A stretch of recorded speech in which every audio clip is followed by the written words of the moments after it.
Oh, thank you for that music. My current worship home is with a small and unusually progressive little Mennonite congregation down in my area. And they're great singers. They do a cappella 4-part harmony from the time they're little, so the singing is wonderful, but it's usually fairly dignified. And I'd been attending for, a year on and off, and there was some particularly lively kind of syncopated song they did, and I was, and after the song, somebody tapped me on the shoulder and said, "I can tell you weren't raised Mennonite. You move when you sing." They didn't seem to mind too much, though, so I guess it was all right. When couples meet with me to talk about their wedding ceremonies, and I do a lot of weddings. Now that I'm not serving a congregation, I'm, semi-retired, I'm kind of freelance, so colleagues who don't have time refer people on to me. Couples seem to think they have to explain to me why it is that they don't have a minister of their own. And more times than I can count, they have explained it like this. Well, you see, we're spiritual, but we're not religious.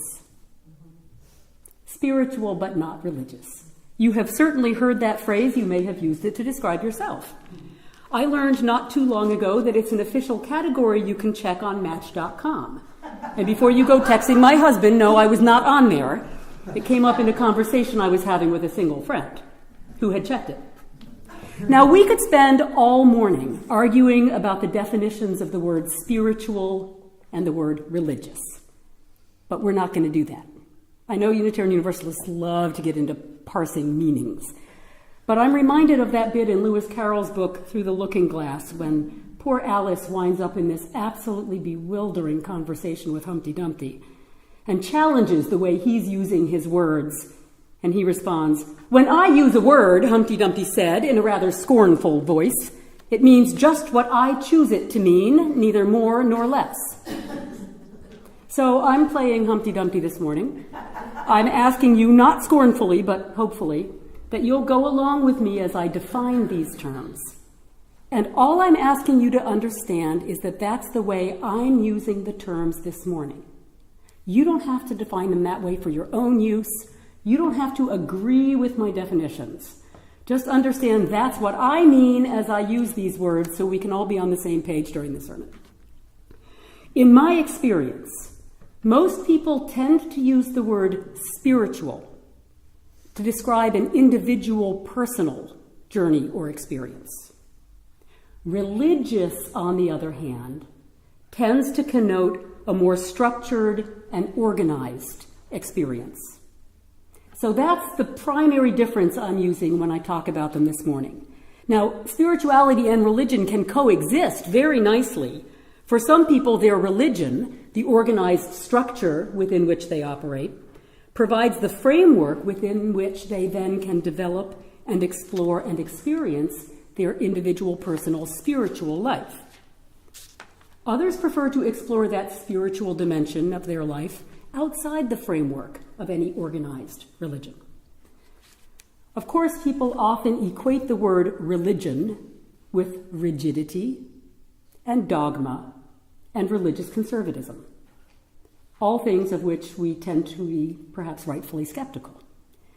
But why should we allow the conservative, rigid, and dogmatic voices? Why should we allow those voices to define what it means to be religious people? While spiritual but not religious can be perfectly sufficient for an individual personal journey, Unitarian Universalism is, dare I say this out loud, a religion. You're all here this morning. You chose to come into this. You even have a church. You chose to come here. You're not out walking in the woods by yourself, communing with the Spirit. Wonderful thing to do, but that's not what you're doing right now, is it? You're sitting here in a community of people. You've chosen to come be part of this intentional religious community that is part of a liberal religious movement. And if a religious movement can't identify as religious, it has lost a lot of its power. I want to share some words with you from A. Powell Davies, one of the great Unitarian preachers of the 40s and 50s. And he was a Unitarian. This is before the two movements consolidated in 61.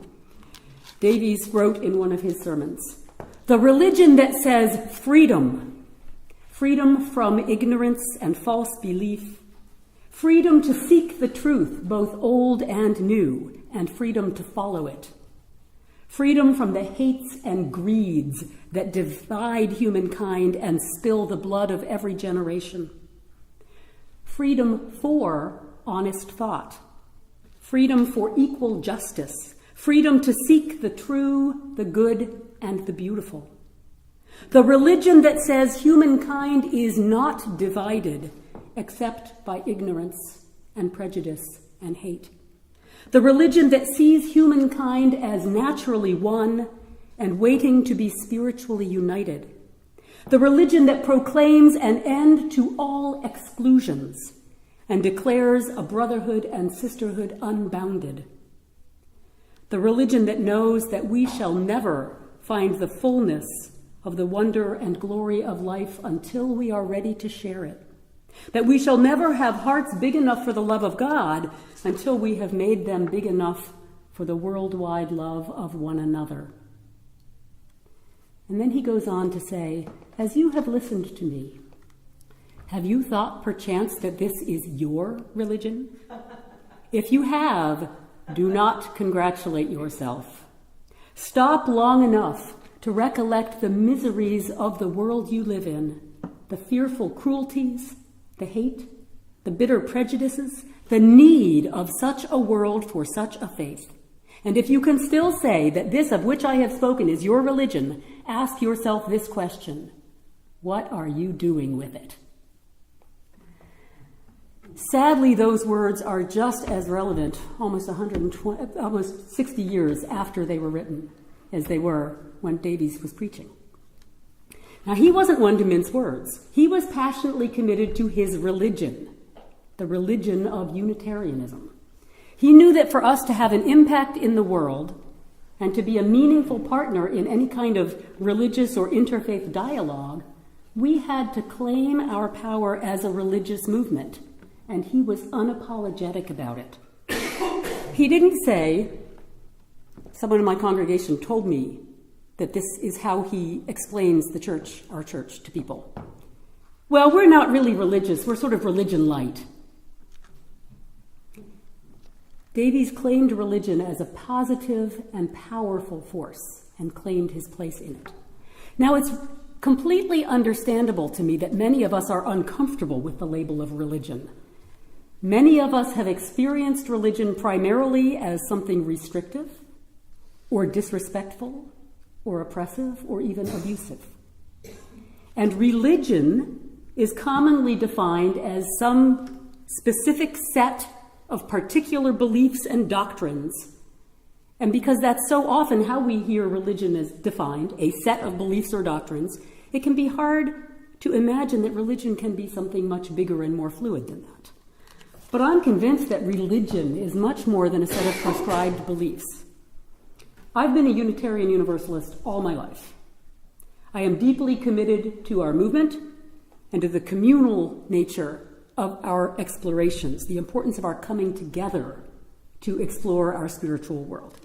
My beliefs about God and human nature and the universe and the meaning of life, all those things have changed many times because I think, as is true for many of us, our beliefs change as we grow.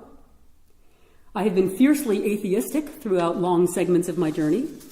Now I call myself essentially a UU Christian, and I worship with the Mennonites. But at every step along the way, I have defined myself as a religious person. Now, you may choose never to claim the word religion as part of your self-description, and that's fine. But I'm a religious leader in a religious movement. So if I don't have some kind of positive understanding of that word, I have a real problem. Now, I said earlier that spirituality tends to imply a more inward individual journey, while religion describes the collective experience of a group. And of course, as I said, the two can work together. Some of my own spiritual life takes place outside the realm of organized religion. Moments of meditation, singing along with music that speaks to my heart, being in perfect step and rhythm at a contra dance, as I know some of you were last night. Sitting on a rock and watching the endlessly changing ocean. All of those can be profound spiritual experiences for me.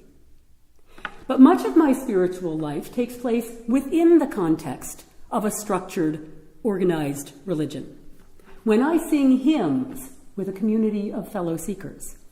And for me, singing hymns is a deeply spiritual experience, especially when I am singing harmony. Have you ever tried to sing harmony by yourself? Think about it. When I go to the deep places in order to write a sermon, or when I am taken to the deep places as I listen to someone else's sermon, when I participate in a community that encourages my transformation, that inspires me to greater service and provides opportunities for me to serve, much of what I need to be authentic in my spiritual development comes to me through my involvement in my religious community.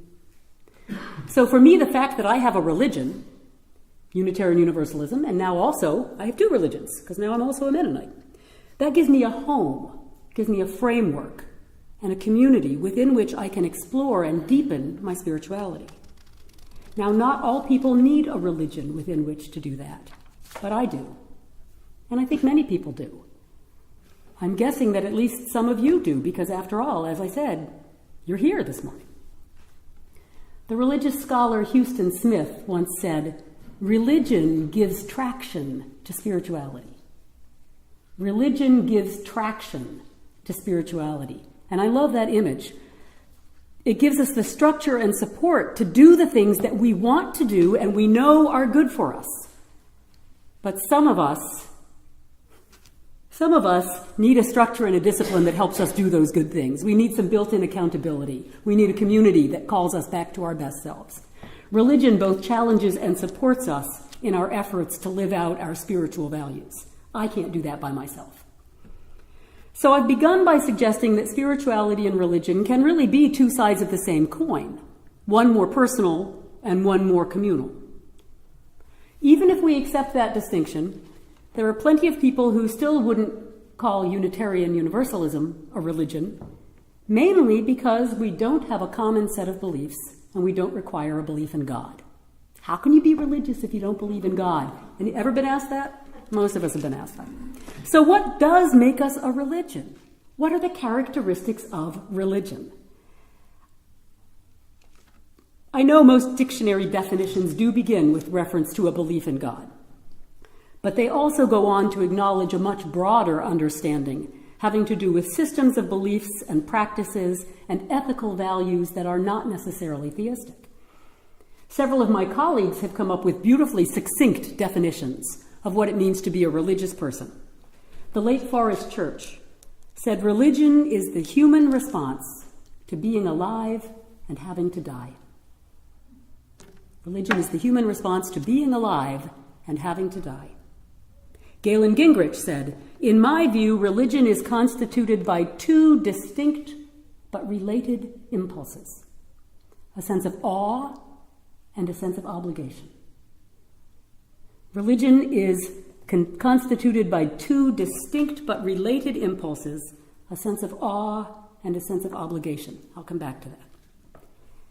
So I have my own set of themes that I consider fundamental to what it means to be religious. Of course, any one of these themes could be a whole sermon series of its own, but I'll touch briefly on each of them, and there's overlap among them. So as I played around with them, it felt to me as if each one sort of led naturally to the next. So here we go.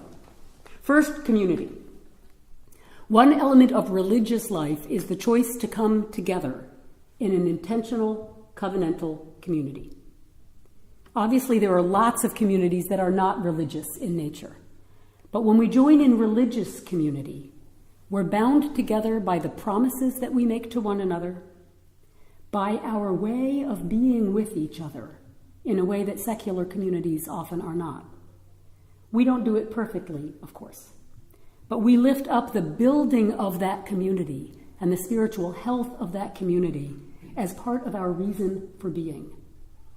We know that the meal tastes better when we prepare it together and we serve it with love, and we make that part of the focus of our gathering. The second theme I've identified is reverence. Reverence for life was the cornerstone of Albert Schweitzer's life and work. It's that experience of standing in awe before the beauty and complexity, and sometimes even before the pain and sorrow of our experience. Reverence requires awareness. We have to notice in order to experience reverence, and it usually then evokes gratitude for what we have experienced.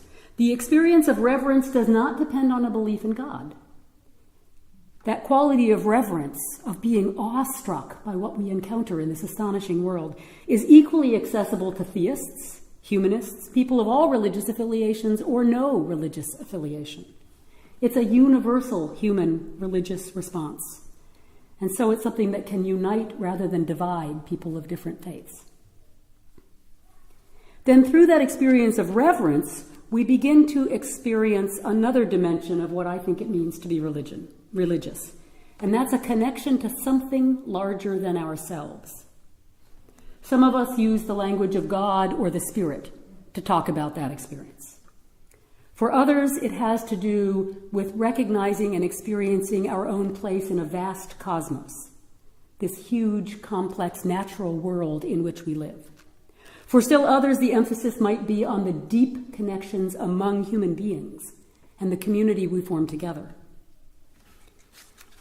But however we name it and however we experience it, it's whatever it is that allows us to realize that it's not all about us, that we're part of something astonishing that is much bigger than we are. And religion at its best helps us experience and appreciate that connection and try to understand our place in it. Religion is also about cultivating compassion. Religious historian Karen Armstrong has argued that compassion is the primary common ground among all the religious traditions of the world. Like reverence, it's a universal human response, born out of our experience of being connected to each other and to the world in which we live.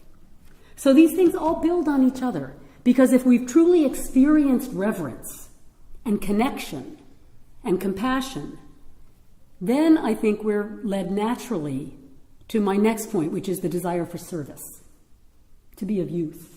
Religion can't only be about looking inward. Spirituality, I think, can. Spirituality can be an entirely inward journey if we choose to let it be. Religion demands that we take that and find a way also to turn it outward, seeking to transform the world. And here I come back to the words from my colleague Galen Gingrich. In my view, religion is constituted by two distinct but related impulses, a sense of awe and a sense of obligation. The awe is what I have called reverence. And when we experience that sense of awe and everything that it opens up in us, then we begin to accept our obligation to contribute, to serve others, to give back, to preserve and improve this astonishing world in which we find ourselves. And then finally, I believe that religion is about breaking down barriers. It's so easy to see the way that religion puts up barriers. And often that's what we see most of in our culture. Religion is very good at drawing lines in the sand to determine who belongs on the inside and who doesn't. But religion at its best is all about reaching across those boundaries, seeking to know and understand the people on the other side. And I really like to emphasize the fact that Jesus did that all the time, because that's not the part of the Christian message that tends to get emphasized in our contemporary culture. But it was a major theme of the preaching and teaching of Jesus, to reach out across the boundaries, to draw in those who had been excluded, to lift up those who had been downtrodden. And because this element of inclusion and boundary breaking is often neglected in other religious traditions, I think we as Unitarian Universalists have a particular obligation to lift it up, to celebrate and promote the ideals of inclusion and acceptance, of reaching out and seeking to understand and appreciate people that we experience as different from ourselves. So I believe that all religions encourage us to do or to experience these things, to be in community, to live with reverence and gratitude, to cultivate compassion, to feel our connection to a larger reality, to serve others, and to break down the barriers between people. I believe that religion at its best is all about these things, and that is why I want to be a religious person. But I also realize that religion is not always at its best, including our own. So I want to close by repeating the challenge posed so eloquently by A. Powell Davies. As you have listened to me, have you thought, perchance, that this is your religion? If you have, do not congratulate yourself. Stop long enough to recollect the miseries of the world you live in, the fearful cruelties, the hate, the bitter prejudices, the need of such a world for such a faith. And if you can still say that this of which I have spoken is your religion, ask yourself this question: what are you doing with it?